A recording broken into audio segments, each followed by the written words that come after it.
আলহামদুলিল্লাহি ওয়াসসালাতুলি আহলিহা আম্মা বাদ। সুপ্রিয় দর্শক শ্রোতা, মহিমান্বিত মাস রমজান আল্লাহর নৈকট্য অর্জনের সেরা মাস।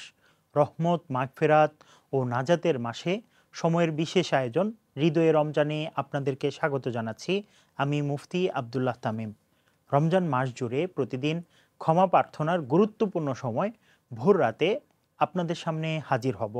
রহমতের দুয়ার খোলা মহিমান্বিত মাস রমজানে সময়ের মাসব্যাপী এই আয়োজনে সময়ের সঙ্গেই থাকবেন ইনশা আল্লাহ।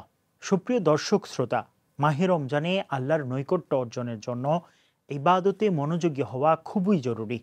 গুনাহের কাজগুলো থেকে বিরত থাকার পাশাপাশি সামাজিক ব্যাধিগুলো থেকেও বিরত থাকা আবশ্যক। আর আমরা সমাজের খুব জঘন্য একটি ব্যাধির বিষয়ে কথা বলবো আজ। দুর্নীতি একটি সামাজিক ব্যাধি। এটি সমাজকে তিলে তিলে ধ্বংস করে দেয়। ইসলামের দৃষ্টিতে দুর্নীতি করে মানুষের সম্পদ লুণ্ঠন করা জঘন্যতম অপরাধ। পবিত্র কোরআনে এ ব্যাপারে কঠোর নিষেধাজ্ঞা এসেছে।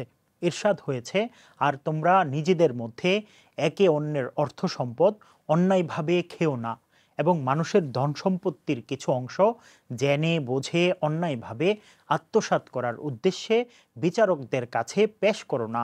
এই আয়াতের দুটি অংশে দুই ধরনের দুর্নীতির ব্যাপারে সতর্ক করা হয়েছে।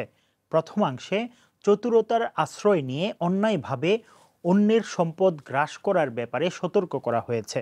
আর দ্বিতীয় অংশটির অর্থ হচ্ছে, শাসকদের ঘুষ দিয়ে অবৈধভাবে লাভবান হওয়ার চেষ্টা করো না। যেহেতু শুধু আইন ও বিধান দিয়ে দুর্নীতি অপরাধ দমন করা যায় না, তাই ইসলাম দুর্নীতি প্রতিরোধে আইন প্রয়োগের পাশাপাশি আরও কিছু পন্থা বা কৌশল অবলম্বন করেছে। এই পন্থাগুলোর মধ্যে অন্যতম হলো আত্মার পরিশুদ্ধতা। মানুষের কর্মের উৎস তার অন্তঃকরণ বা কলব। স্বচ্ছ ও পরিচ্ছন্ন অন্তর কোনো অপরাধ কিংবা অনৈতিক কর্মে সমর্থন দেবে না। তাই ইসলাম প্রথমে অন্তঃকরণ বা কলবকে স্বচ্ছ ও পরিচ্ছন্ন করার বিষয়ে বেশি গুরুত্ব আরোপ করেছে। প্রিয় দর্শক শ্রোতা, এই প্রসঙ্গে আল্লাহ তাআলা সূরা আশ-শামসের 9 ও 10 নম্বর আয়াতে ইরশাদ করেন, সফলকাম হয়েছে সেই ব্যক্তি যে তার অন্তরকে শুদ্ধ করেছে, এবং ব্যর্থ হয়েছে সেই ব্যক্তি যে তা অকার্যকর করেছে। সূরা আল-আলার 14 নম্বর আয়াতে আরও ইরশাদ করেন, ওই ব্যক্তি সফলকাম হয়েছে যে নিজেকে পরিশুদ্ধ করেছে। আরেকটি পন্থা হলো প্রত্যেক ব্যক্তির অন্তরে পরকালে আল্লাহ তাআলার কাছে জবাবদিহিতার দায়িত্ববোধ সৃষ্টি করা।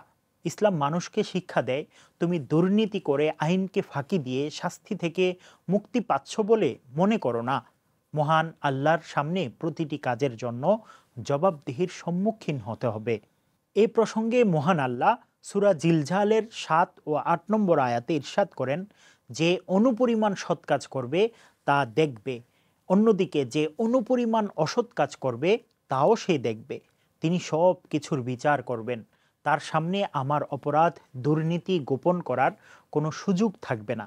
ইসলাম অপরাধী দুর্নীতিবাজদের বিরুদ্ধে পার্থিব শাস্তি প্রদানের স্বচ্ছ আইন এবং তা দ্রুত কার্যকর করার বিধান প্রণয়ন করেছে। ইসলামে কোনো অপরাধী, দুর্নীতিবাজ, খুনি আদালত কর্তৃক প্রমাণিত হলে তাকে ক্ষমা করার বিধান রাখা হয়নি, কারণ এতে অপরাধীদের ভবিষ্যতে আরও বড় ধরনের অপকর্ম করার সুযোগ করে দেয়া হয়। এজন্য মহানবী সাল্লাল্লাহু আলাইহি ওয়াসাল্লাম বলেছেন, আমার মেয়ে ফাতেমাও যদি চুরি করে তাহলে তার হাত কেটে দেব। প্রিয় দর্শক শ্রোতা, দুর্নীতির মূল কারণ হলো লোভ লালসা। মানুষ লোভ লালসা থেকে দুর্নীতিতে লিপ্ত হয়, যা ইসলামে সম্পূর্ণ নিষিদ্ধ। কাব ইবনে মালিক আল-আনসারী রাদিয়াল্লাহু তাআলা আনহু বলেন, রাসূলুল্লাহ সাল্লাল্লাহু আলাইহি ওয়াসাল্লাম বলেছেন, দুটি ক্ষুধার্ত নেকড়েকে ছাগলের পালে ছেড়ে দেয়া হলে তা যতটুকু না ক্ষতি সাধন করে, কারো সম্পদ ও প্রতিপত্তির লোভ এর চেয়ে বেশি ক্ষতি সাধন করে তার ধর্মের। তাই নিজের দিন ধর্ম বাঁচাতে হলেও অবশ্যই লোভ লালসা ত্যাগ করতে হবে। আর লোভ লালসা ত্যাগ করা গেলে দুর্নীতিও কমে যাবে ইনশা আল্লাহ। প্রিয় দর্শক শ্রোতা, দুর্নীতির দৌরাত্ম্য বাড়ার পেছনে জ্বালানির কাজ করে ঘুষ, যা মানুষকে অভিশপ্ত করে। হাদিস শরীফে ইরশাদ হয়েছে, আব্দুল্লাহ ইবনে আস রাদিয়াল্লাহু তাআলা আনহু বলেন, রাসূলুল্লাহ সাল্লাল্লাহু আলাইহি ওয়াসাল্লাম ঘুষ দাতা ও গ্রহীতাকে অভিসম্পাত করেছেন। অর্থাৎ ইসলামের দৃষ্টিতে ঘুষদাতা ও গ্রহীতা উভয়ই সমান অপরাধী, উভয়ই দুর্নীতিবাজ। রসুল্লাহ সাল্লাল্লাহু আলাইহি ওয়াসাল্লাম এই কাজে লিপ্ত নিকৃষ্ট মানুষদের অভিশাপ দিতে বাধ্য হয়েছেন। সুপ্রিয় দর্শক শ্রোতা, ঘুষের লোভে পড়ে আমরা কোটি কোটি মানুষের হক নষ্ট করি, যা জুলুমের শামিল। হজরত আবু হুরাইরা রাদিয়াল্লাহু তাআলা আনহু থেকে বর্ণিত, রসুল্লাহ সাল্লাল্লাহু আলাইহি ওয়াসাল্লাম বলেছেন, যে ব্যক্তি তার ভাইয়ের সম্ভ্রমহানি বা অন্য কোনো বিষয়ে জুলুমের জন্য দায়ী থাকে, সেজন্য আজই তার কাছে মাপ করিয়ে নেয়। সেদিন আসার পূর্বে, যেদিন তার কোনো দিনার বা দিরহাম থাকবে না, সেদিন তার কোনো সৎকর্ম না থাকলে তার জুলুমের পরিমাণ তা তার নিকট থেকে নেওয়া হবে, আর তার কোনো সৎকর্ম না থাকলে তার প্রতিপক্ষের পাপ থেকে নিয়ে তা তার উপর চাপিয়ে দেয়া হবে।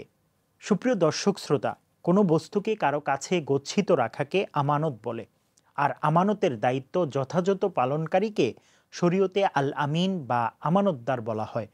কেউ যদি তার দায়িত্বে সুচ পরিমাণ খেয়ানত করে, তাহলে কিয়ামতের দিন সে সেই বস্তু নিয়েই উপস্থিত হতে হবে।